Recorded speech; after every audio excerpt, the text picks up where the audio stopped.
नमस्ते साथीहरू, आज म तिहारमा बनाइने छिटो मिठो स्न्याक्स खुरमा बनाएर देखाउँदैछु। यसको लागि मैले यहाँ मैदा लिएकी छु।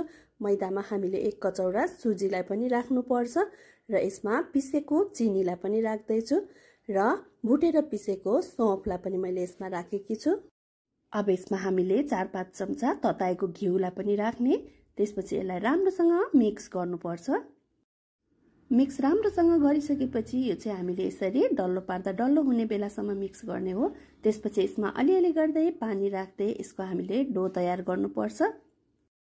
एकैछिन मुसेर नरम डो तयार गरिसकेपछि यसलाई हामीले केही बेरको लागि छोपेर राख्नुपर्छ। केही बेर छोपेर राखिसकेपछि अब यो खुरमा बनाउनका लागि तयार हुन्छ। हामीले सानो डल्लो लिएर यसलाई हातको सहायताले बिस्तारै चेप्टो बनाउने। अब यसलाई एउटा काँटाको सहायताले काँटाको पछाडिपट्टिको भागमा राख्ने र बुढी औँलाले हल्का दबाउने। त्यसपछि माथिबाट यसलाई अब बिस्तारै रोल गर्दै जाने। हाम्रो यो खुर्माको डिजाइन चाहिँ यसरी तयार हुन्छ। बनिसकेपछि यसको डिजाइन चाहिँ यस्तो देखिन्छ।